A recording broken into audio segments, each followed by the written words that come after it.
At the customs checkpoint, they mocked her silence, searched her bag without respect, and questioned her like she was nobody. But when she calmly pulled out a badge only a handful of people in the world are allowed to carry, the room fell. Dead silent. Who was this woman, and why had she returned? Where are you watching from? Let us know in the comments. We love seeing how far these stories travel. Fort Landon International Airport was a machine that never slept. Its corridors buzzed with transit, security barks, and impatient footsteps. But in Terminal C, Line 3 dragged like molasses. The customs officer stationed there had already dealt with 3 delayed flights, and tempers were wearing thin. She stood out without trying to. In the middle of Line 3 stood a woman in her early 50s. Not because she looked unusual, on the contrary, she was forgettably average. No jewelry, no bright colors, just a simple gray coat and a faded black duffel over her shoulder. But it was her posture, calm, motionless, composed like someone immune to pressure, that drew occasional glances. The badge on her coat read, "Visitor." "Next," Officer Kelly called out, her tone edged with fatigue. The woman stepped forward and handed over her documents without a word. Kelly skimmed the passport. Sarah Glenn, civilian, no declarations. Destination, Washington, D.C. She raised an eyebrow. "That's vague." Sarah said nothing. "You flying solo, Ms. Glenn?" Kelly asked. "Yes." "What's in the bag?" "Personal effects." Kelly motioned to her partner. "Bag check." Sarah calmly placed her duffel on the inspection table. The contents were unremarkable. A toothbrush, an old paperback, a scarf, a small notepad with nothing written inside. There were no electronics, no wires, no cosmetics. "What's this?"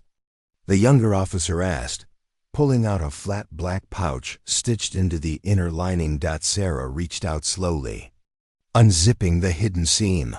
"Ma'am, step back." "I'll handle," Kelly began. But then Sarah opened the flap. What she pulled out wasn't a wallet. It was an ID case, black leather, well-worn, slim, and inside it, a badge no civilian was supposed to carry. A sharp golden eagle overlaid with the seal of the DCI Directorate of Central Intelligence. Kelly's breath caught. Her partner stepped back instinctively. "I'm in silent transit," Sarah said evenly. "This inspection is unauthorized." The room seemed to go still. For a moment, the conveyor belts even felt quieter. Kelly straightened. "Apologies, ma'am. I didn't recognize the credentials." "You weren't meant to," Sarah replied. "But now that you have, you'll report nothing." Kelly nodded, zipped the bag herself, and handed it over carefully, almost reverently. As Sarah walked away, Officer Kelly's partner leaned in. "What was that? That was real?"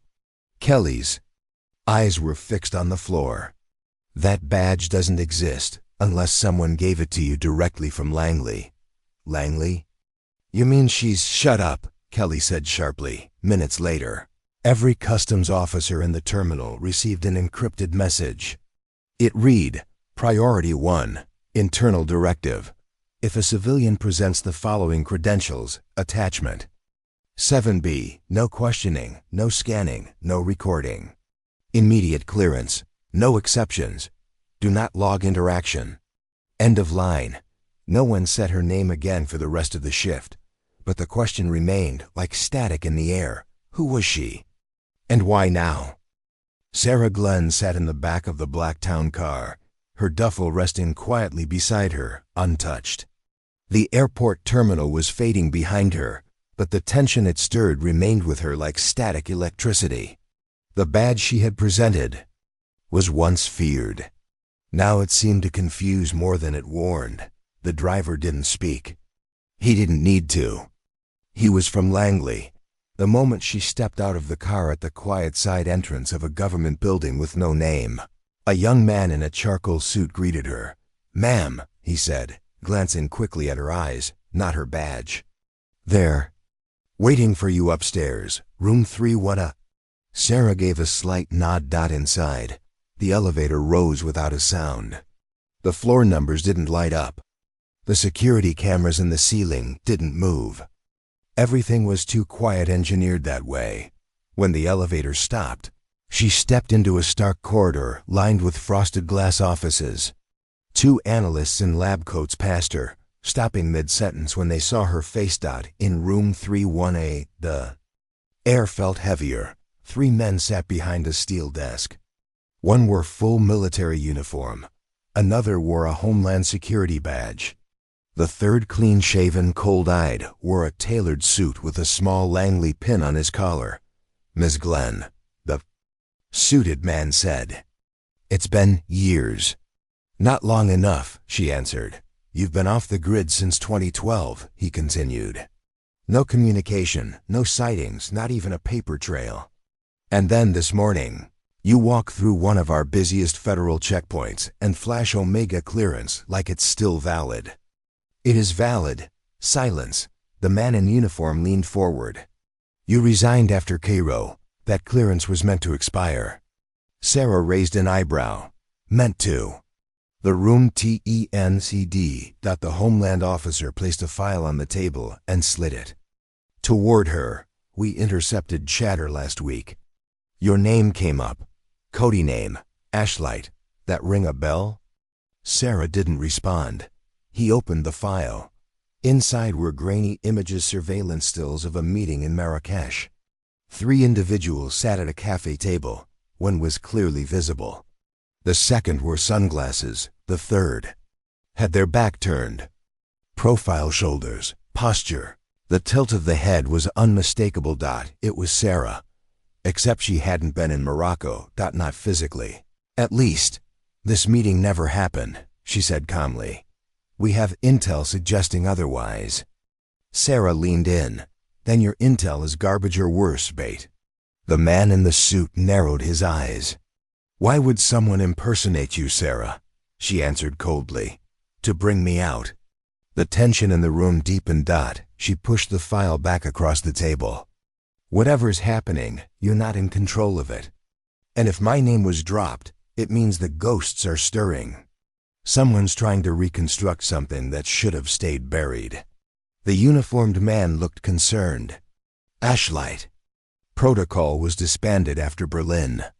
Every operative either disappeared or retired. Why now? "Because someone figured out what we buried," Sarah said. "And they're hoping I'll show up to stop it." She stood. "I'm not here to explain myself. I'm here to finish something."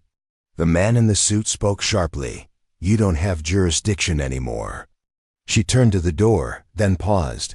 "If I had jurisdiction," she said, "this would already be over." And with that, she left her steps slow, steady, and deliberate. The 3 men remained silent until the man in uniform said, almost to himself, "She just walked into our building and made it hers." Cairo, Egypt, 2012. The sun hung low over a city gasping in dry heat and layers of secrets. Sarah Glenn adjusted her scarf, eyes shielded by a pair of mirrored lenses as she moved through the crowded bazaar. Her contact had been late. Very late. That was the first sign. The second was the smell burnt copper. A hint of cordite in the air that didn't belong there. The meat was off. But she couldn't walk away yet. 3 rooftops away, a man watched her through a scope, whispering into a mic. Assets still on location. Proceeding with Phase 2. What Sarah didn't know then was that Operation Calliope wasn't a retrieval mission. It was a setup. She had been marked. Back in the present, Sarah stood in a private archive room at Fort Whitlock, one of the last underground records vaults left untouched by the digital age. Metal drawers, old paper files, flickering overhead lights. She pulled the thin file marked Calliope from a hidden drawer. Half redacted, even to her. But one photo remained, a satellite capture of a warehouse near Cairo. Inside that warehouse had been a double agent, a man known only as Ren. Sarah had been told to bring him in alive. But he never made it to the transport dot because someone tipped off a private contractor team, because someone on the inside used her to flush him out. She traced the photo with her finger, jaw tightening, back to 2012, when she arrived at the Cairo warehouse. There were already bodies on the ground. Ren's men. She found Ren himself slumped against a pillar, coughing blood, barely alive. He looked up at her and whispered, "You're late." "I wasn't supposed to be," she replied. He laughed bitterly. We were both set up. Seconds later, a drone strike incinerated the building. Sarah survived by pure chance, dragging Ren beneath steel plating from an old water tank. When the smoke cleared, he was dead. She was missing. And Ashlight was blamed. They erased the operation. Erased her. Present day. Sarah stood over a concrete map table in a hidden safehouse beneath D.C., an old ally. Miles Connor, an ex-CIA tech operative, tapped keys frantically on a dusty terminal. "You really want to dig this deep, Glenn?" he asked, side-eyeing her. "If they erased you once, they'll bury you twice." "They tried," Sarah said. "Didn't work." Miles sighed. "The file fragment you gave me about Ren? Someone just pulled it from the archives 2 weeks ago. Not us, not the agency, a private group." Sarah narrowed her eyes. "They're rebuilding the network. Or someone wants to pretend it still exists." She leaned over the map. A red dot pulsed in Northern Virginia. "What's there?" she asked. "An old logistics hub," Miles replied. "Decommissioned. But someone just renewed the electric grid." Sarah stood silently for a moment. Then, "Get me blueprints, satellite view, ingress options. If they think I'll stay underground forever, they forgot who lit the match." Miles smiled. "Still Ashlight?" "No," she said. "Ashlight's dead. What's left doesn't use Cody names."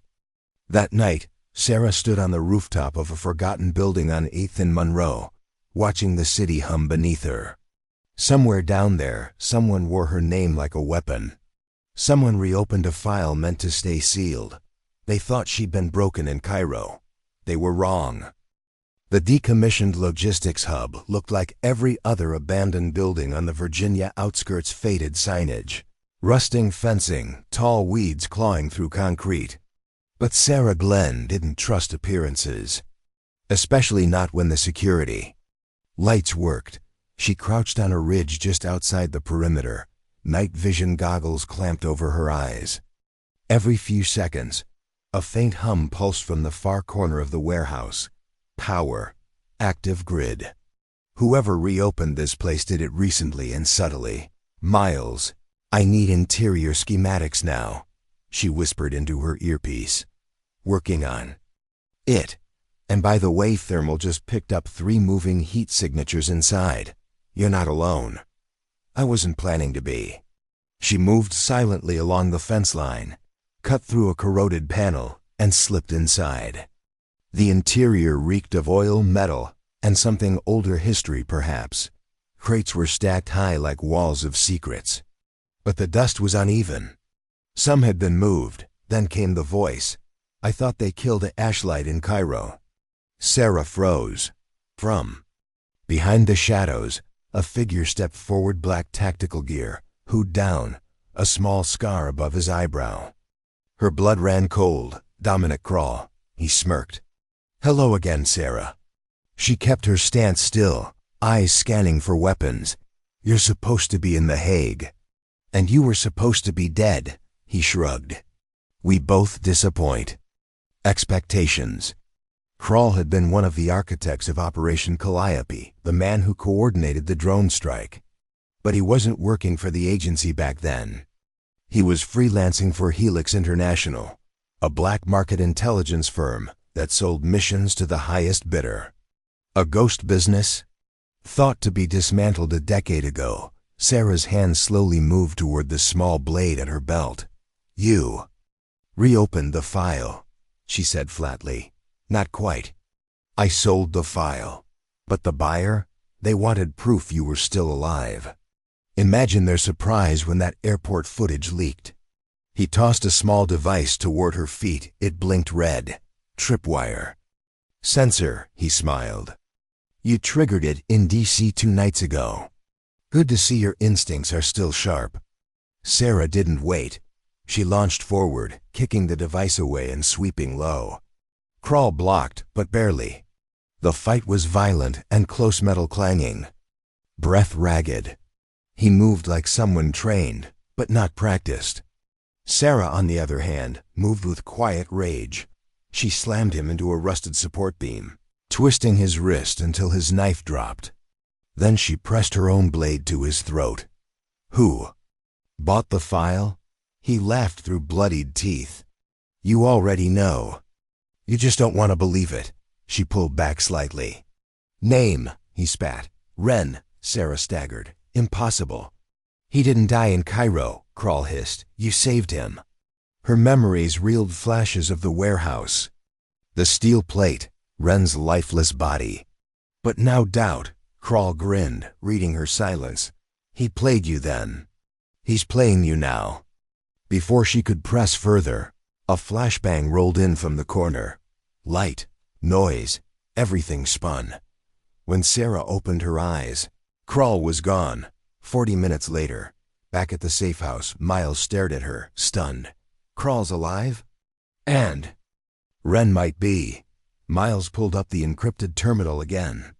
Sarah, if that's true, this isn't about you clearing your name anymore. I know, she said softly. It's about finishing what they started. She glanced down at her hand, still trembling, not from fear. From anger. They wanted a ghost.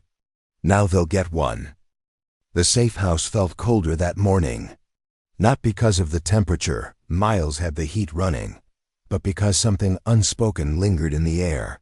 Sarah hadn't slept. Not after Crawl's words. Not after that name, Ren.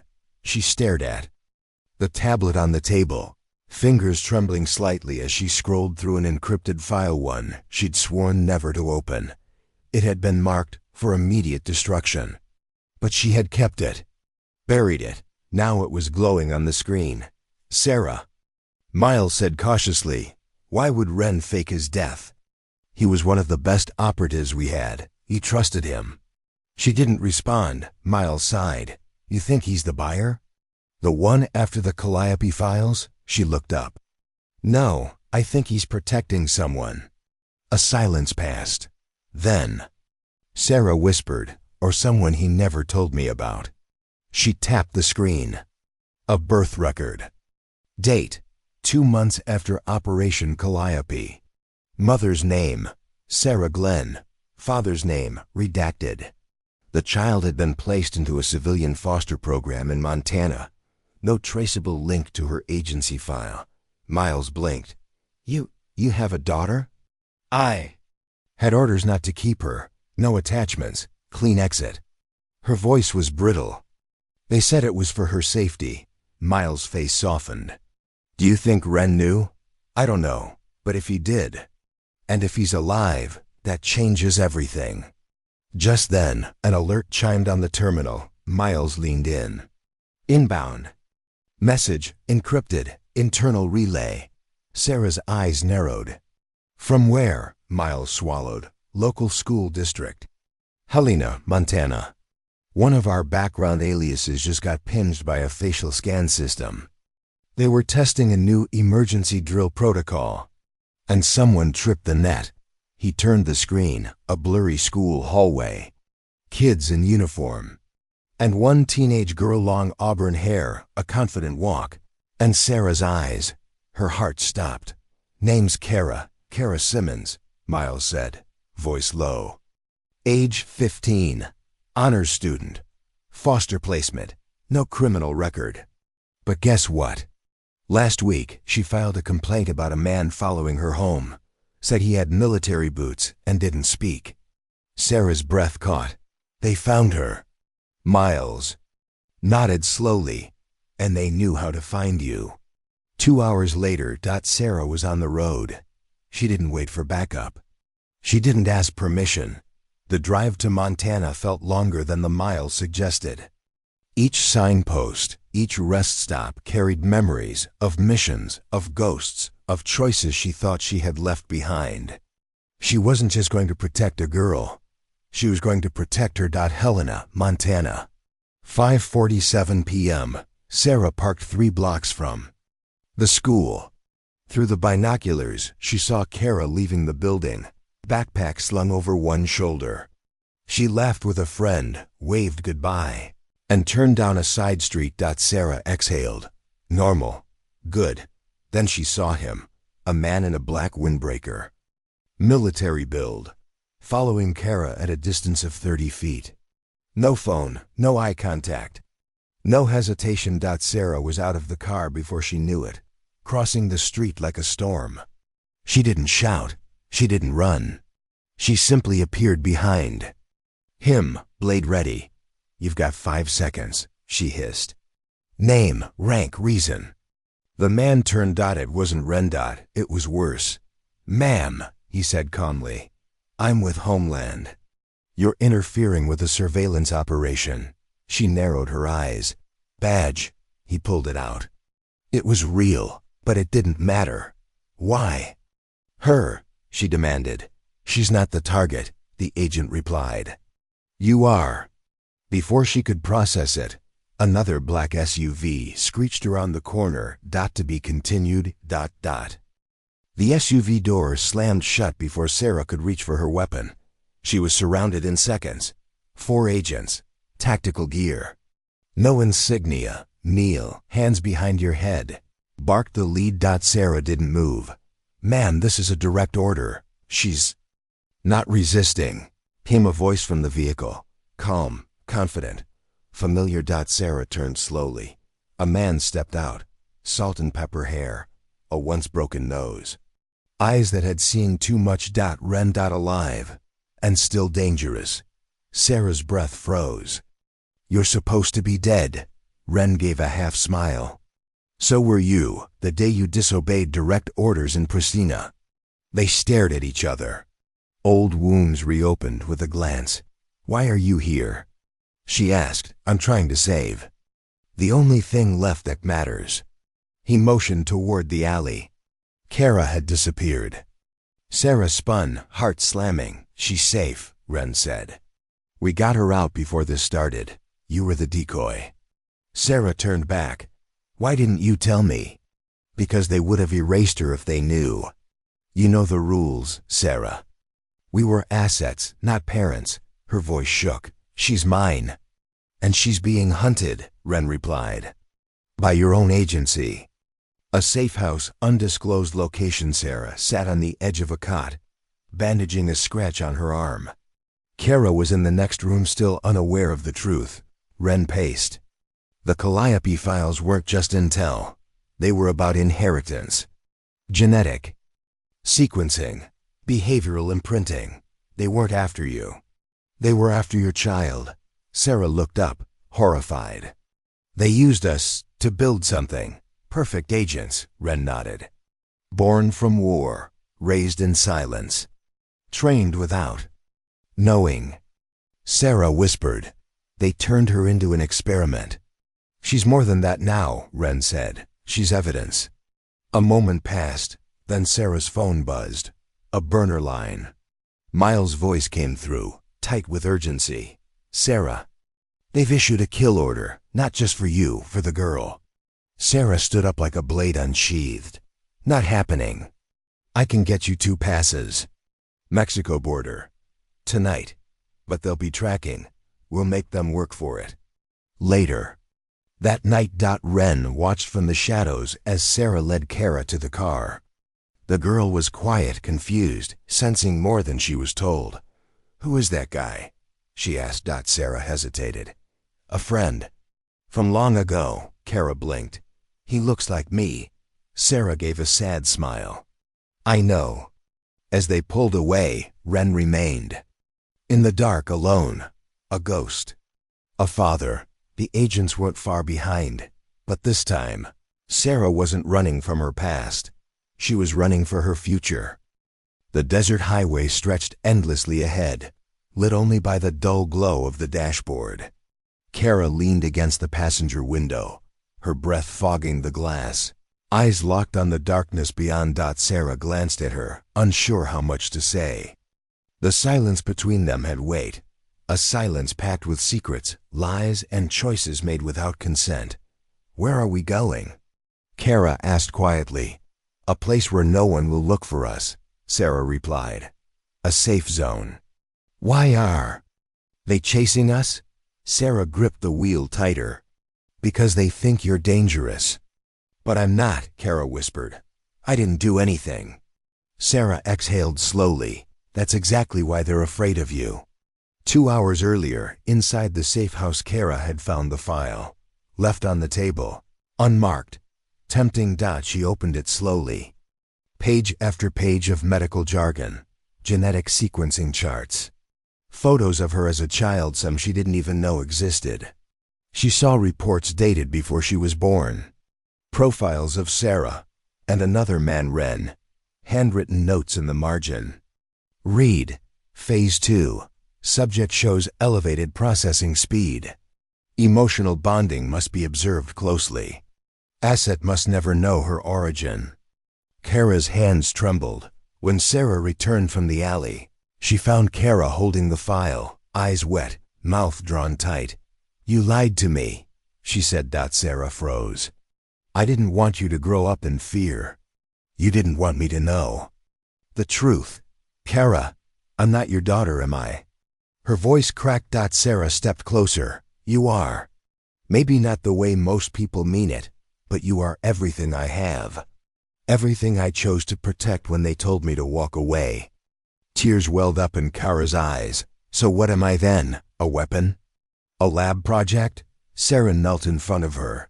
"You're more than they planned for. You're free. But only if we run now." Present. Gas station. Near the border they stopped. Only for fuel. Sarah watched the road while Kara bought water. In the shadows, a man watched. Clean suit. No dust on his shoes. The kind who didn't belong here. When Kara exited the store, the man approached. "Kara Sullivan?" She froze. "Your mother isn't who she says she is," he said softly. "She's the one who signed the Calliope agreement. You were never supposed to survive." Kara's eyes widened. "Come with me," he said, showing a badge. "No name, no agency. We can protect you. We can free you." Kara didn't answer. She turned and walked back to the car. Sarah looked up from the driver's seat, eyes locking with her daughter's. Without a word, Kara got in, slammed the door shut, and whispered, "Go." Sarah didn't ask. She hit the gas. As the dust swallowed them, Kara spoke again. "I read everything. I saw what they wrote. What you signed. What you refused to do." Sarah remained silent. "I'm still angry," Kara said. "But I believe you chose me, not the mission, not them." Sarah's voice cracked. "Every time." That night, in the hills overlooking the Mexico border, they waited. A helicopter passed overhead, searchlights sweeping the terrain. Kara clutched her backpack, file still hidden inside. Sarah handed her a small black device. "If anything happens to me, press this. It'll burn the file." Kara stared at her. "Why?" "Because you're the file now." The dawn came slowly, soft gray light stretching over the hills like a curtain lifting before the final act. Kara and Sarah sat quietly in the brush, their breath misting in the cold morning air. The silence was deeper now. Not the silence of escape, but of reckoning. A soft buzz crackled in Sarah's earpiece. Static, then a voice. "Unit Bravo in position. Subject expected to cross at Ridge 12. Confirm visual." Sarah turned it off. "They're already here, aren't they?" Kara asked. Sarah nodded. "They've been here for hours." Kara pulled the device from her bag, the black one Sarah had given her. "What happens if I use this?" Sarah hesitated. "Then everything they ever wrote about you burns. Every line of code, every test result, gone." "And what happens if I don't?" "They'll keep hunting. You'll never be free." Kara's hands shook. "Then run with me," she said suddenly. "Now." But Sarah stayed still. Her face softened with the kind of calm only people who've already decided something show. "I can't run anymore," Sarah said. But you can. No, Kara whispered. We do this together.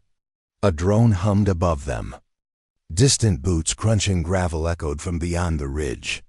The hillside was closing in. Sarah stood and pulled Kara to her feet. You're not their weapon. You're not even mine anymore. You're your own. Kara clenched her jaw.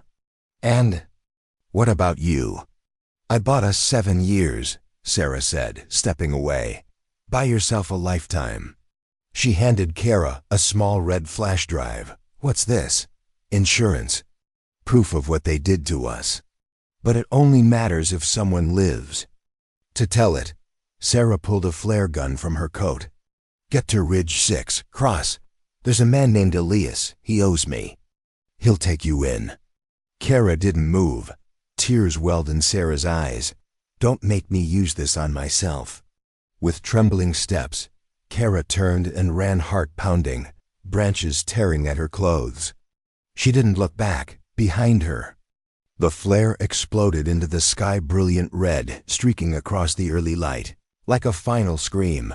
The gunfire followed seconds later. 3 days later, Tijuana, Mexico. Kara sat in a dusty cafe near the train station. The flash drive was now hidden in her boot, the device long destroyed. Across the table sat a man in a tan jacket with sharp eyes and the scar over his lip. You're the girl from Calliope? He asked. Kara nodded. He passed her a note, an address, a name, a plan. They think you're dead, he said. Let's keep it that way. She didn't reply.